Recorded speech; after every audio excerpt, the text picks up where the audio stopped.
ಎಲ್ರಿಗೂ ನಮಸ್ಕಾರ. ನಮಸ್ತೆ ಸ್ಟಾರ್ಟಿಂಗು ತುಂಬ ಚೆನ್ನಾಗಾಯಿತು ಅನಿಸುತ್ತೆ ನನಗೆ. ಐ ಥಿಂಕ್ ಇನಾಗ್ರೇಷನ್ನು ಚೆನ್ನಾಗಾಯಿತು. ಈಗ ನಮ್ಮ ರವಿ ಸರ್ ಹೇಳಿದ್ರು, ಈ ಕ್ಯಾನ್ಸರ್ ಟ್ರೀಟ್ಮೆಂಟು ಎಷ್ಟೆಲ್ಲ ಕಷ್ಟ ಅಲ್ವಾ, ಎಷ್ಟೆಲ್ಲ ಪರೀಕ್ಷೆಗಳಿರುತ್ತೆ, ಕೀಮೋ ಇರುತ್ತೆ, ಸರ್ಜರಿ ಇರುತ್ತೆ ಅಂತಂತ ಸರ್ ಹೇಳ್ತಾ ಇದ್ದಾಗ ನನಗೆ ಪರೀಕ್ಷೆಗಳ ಬಗ್ಗೆ ಜ್ಞಾಪಕ ಬಂತು.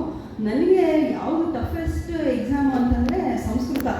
ನನಗೆ ಈಗಲೂ ಕನಸು ಬೀಳುತ್ತೆ, ನಾನು ಸಂಸ್ಕೃತದಲ್ಲಿ ಫೇಲ್ ಆಗಿಬಿಟ್ಟಿದ್ದೀನಿ ಅಂತ ಎಚ್ಚರ ಮಾಡಿಕೊಂಡ್ರೆ ಅದು ಕನಸು. ಸದ್ಯ ಮತ್ತೆ ಸಂಸ್ಕೃತ ಎಕ್ಸಾಮ್ ಇಲ್ವಲ್ಲ ಅಂತ ಖುಷಿ ಆಗುತ್ತೆ. ಸೊ ಪೇಷಂಟ್ಸು ನನಗೆ ಹೇಳ್ತಾರೆ, ನನಗೆ ಕೀಮೋಗೆ ಬರ್ತಾ ಇದ್ದೀನಿ ಅಂತ ಈಗಲೂ ಕನಸು ಬೀಳುತ್ತೆ ಮೇಡಮ್, ಕೆಟ್ಟ ಕನಸಲ್ವ ಸದ್ಯ ಅಂತ ಮರೆತುಬಿಡ್ತೀನಿ ಅಂತ ಹೇಳ್ತಾರೆ. ಸೊ ಈಗ ಈಗ ಸರ್ವೈವರ್ಶಿಪ್ ಥೀಮ್ ಏನಂದರೆ ಈ ವರ್ಷದ್ದು ಸೆಲೆಬ್ರೇಟಿಂಗ್ ಲೈಫ್ ಅಂತ. ಎಷ್ಟು ಚೆನ್ನಾಗಿದೆಯಲ್ಲ. ಸೊ ನನಗೆ ಈ ಸರ್ವೈವರ್ಶಿಪ್ ಅಂದರೆ ಅದೊಂದು ಹಬ್ಬದ ಥರನೇ. ಈ ದೀಪಾವಳಿ ಮತ್ತು ಗಣಪತಿ ಹಬ್ಬ ಬಂದಾಗ ಎಷ್ಟು ನಾವು ಸೆಲೆಬ್ರೇಟ್ ಮಾಡ್ತೀವಿ, ಸರ್ವೈವರ್ಶಿಪ್ಪು ಹಾಗೇ ಸೆಲೆಬ್ರೇಟಿಂಗ್ ಲೈಫ್ ಅಂತ. ಎಷ್ಟು ಚೆನ್ನಾಗಿದೆ. ಸೊ ಈ ವರ್ಷದ ಥೀಮು ಎಷ್ಟು ಈ ಜುಬಿಲಿಯಂಟ್ ಅಂತಾರಲ್ಲ, full of energy, full of life.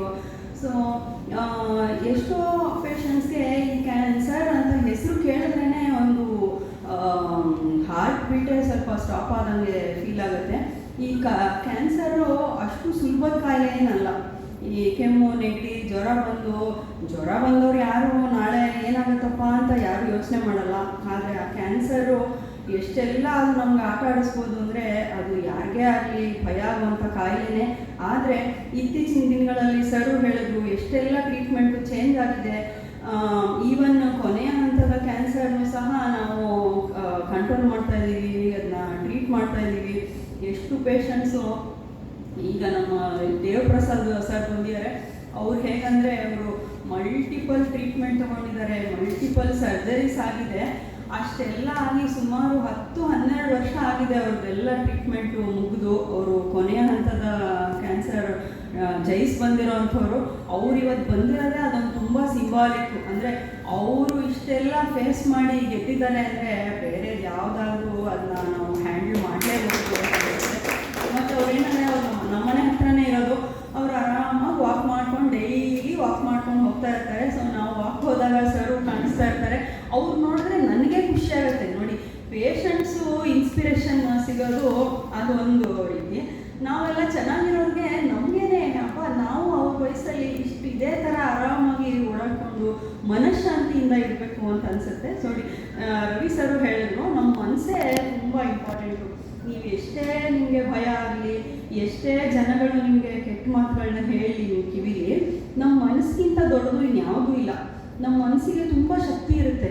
Sir ಹೇಳಿದ್ರು ಅಹಂ ಬ್ರಹ್ಮಾಸ್ಮಿ ಅಂತ. ಖಂಡಿತ ಈ ಬ್ರಹ್ಮಾಂಡದಲ್ಲಿ, ಇಡೀ ಯೂನಿವರ್ಸಲ್ಲಿ ಏನೇನು ಶಕ್ತಿ ಇದೆ ಅದೆಲ್ಲ ನಮ್ಮ ಮನಸ್ಸಲ್ಲಿರುತ್ತೆ, ನಮ್ಮ ಬಾಡಿಯಲ್ಲಿರುತ್ತೆ.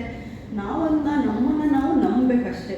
ಸೊ ಇವತ್ತಿನ ದಿನ ನಾನು ಬೇರೆ ಪೇಷಂಟ್ಸ್ಗೆ ಅಥವಾ ಫ್ಯಾಮಿಲಿ ಮೆಂಬರ್ಸ್ಗೆ ಹೇಳೋದು ಒಂದೇ ಒಂದು ವಿಷಯ: ಟ್ರಸ್ಟ್, ನಂಬಿಕೆ ಇರಲಿ. ಯಾರ ಮೇಲೆ ನಂಬಿಕೆ ಇರಬೇಕು? ನಮ್ಮ ಮೇಲೆ ನಮಗೆ ನಂಬಿಕೆ ಇರಬೇಕು.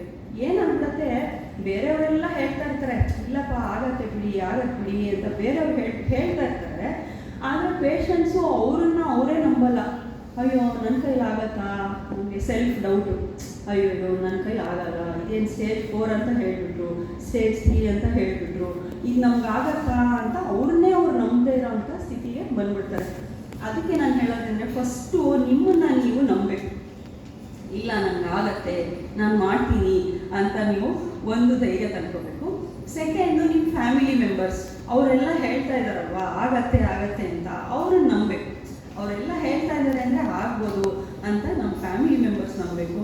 ಥರ್ಡ್ ಒನ್ ಏನಂದರೆ, ನಮ್ಮ ಟ್ರೀಟಿಂಗ್ ಟೀಮು, ಡಾಕ್ಟರ್ಸು, ಹಾಸ್ಪಿಟ್ಲು, ಅಲ್ಲಿ ಟ್ರೀಟಿಂಗ್ ಟೀಮ್ ಏನಿದಾರಲ್ವ ಅವ್ರು ಹೇಳೋದನ್ನು ಸಹ ನಂಬಬೇಕು. ಕೆಲವು ಪೇಷಂಟ್ಸು ಡಾಕ್ಟ್ರಿಗೆ ಹೋಗ್ತಾರೆ. ನನಗೆ ಮೊನ್ನೆ ಒಂದು ಪೇಷಂಟ್ ಹೇಳಿದ್ರು, ಮೇಡಮ್ ನೀವು ಮಧ್ಯಾಹ್ನ ಆಗತ್ತೆ ನೀವು ಸಿಗೋಕ್ಕೆ ಮಧ್ಯಾಹ್ನ 3 ಗಂಟೆ ಆಗತ್ತೆ ಅಂತ ಹೇಳಿದ್ರು. ಅದಕ್ಕೆ ನಾವು ಇನ್ನೊಂದು ಹಾಸ್ಪಿಟ್ಲಿಗೆ ಬೆಳಗ್ಗೆ ಇನ್ನೊಬ್ಬರು ಡಾಕ್ಟ್ರಿಗೆ ತೋರಿಸ್ಕೊಂಡು ಬಂದ್ವಿ ಅಂತ ಹೇಳಿದ್ರು. ಸೊ ನೋಡಿ, ಸೆಕೆಂಡ್ ಒಪಿನಿಯನ್ ತಗೊಳ್ಳೋದು ತಪ್ಪು ಅಂತ ನಾನು ಯಾವತ್ತೂ ಹೇಳಲ್ಲ. ನೀವು ಹೋಗಿ 2-3 ಜನ ಜೊತೆ ನೀವು ಡಿಸ್ಕಸ್ ಮಾಡಿ ಒಪಿನಿಯನ್ ತಗೊಳ್ಳಿ. ಆದರೆ ಒಬ್ಬರು ಡಾಕ್ಟ್ರನ್ನ ನಂಬದಲ್ಲೇ ಇರೋದು, ಅವ್ರು ಕೊಟ್ಟಿದ್ದ ಟ್ರೀಟ್ಮೆಂಟ್ ನಮಗೆ ವರ್ಕ್ ಆಗ್ಬೋದು ಅಂತ ನಂಬಿಕೆನೇ ಇಲ್ಲದಲೇ ಒಂದು ದಾರಿಗೆ ಹೋಗ್ಬಿಟ್ರೆ ಅದು ವರ್ಕ್ ಆಗೋದಿಲ್ಲ.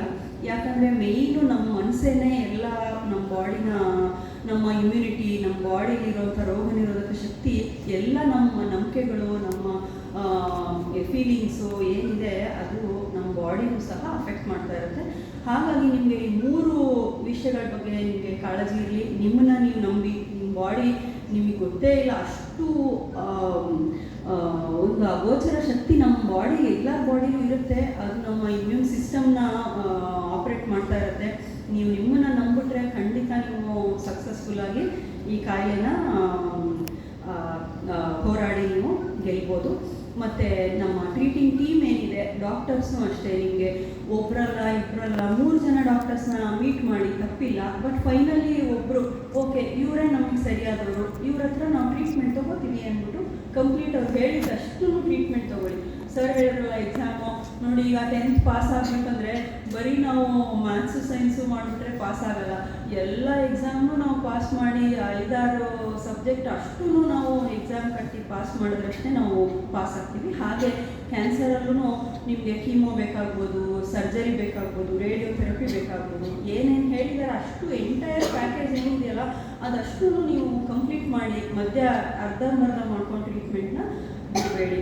ಮತ್ತು ಈ ಥರ ಈವೆಂಟ್ ಇದ್ದಾಗ ನಾವು ಏನಕ್ಕೆ ಅವೇರ್ನೆಸ್ಸು ಯಾಕೆ ಕ್ರಿಯೇಟ್ ಮಾಡೋದಕ್ಕೆ ಈ ಥರ ಮಾಡ್ತೀವಿ ಅಂತಂದರೆ, ಯಾರು ಒಬ್ಬರು ಮನಸ್ಸಲ್ಲೇ ನೊಂದ್ಕೊಂಡು ಮನೇಲೇ ಇದ್ದು ಟ್ರೀಟ್ಮೆಂಟಿಗೆ ಬರ್ದಲ್ಲೇ ಅಲ್ಲೇ ಅವರು ಉಳಿಬಾರ್ದು. ನಿಮಗೊಂದು ವೆರಿ ಇಂಟ್ರೆಸ್ಟಿಂಗ್ ಒಂದು ವಿಷಯ ಹೇಳ್ತೀನಿ ವೀಕ್ಷಕರೇ.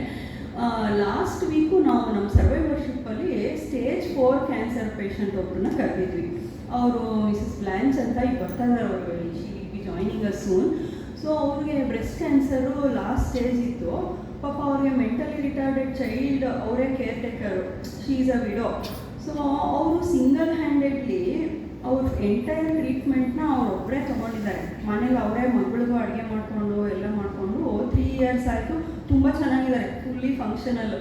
ಸೊ ಅವರು ಹೇಳಿದ ವಿಡಿಯೋನ 10,000 ಜನ ನೋಡಿದ್ದಾರೆ.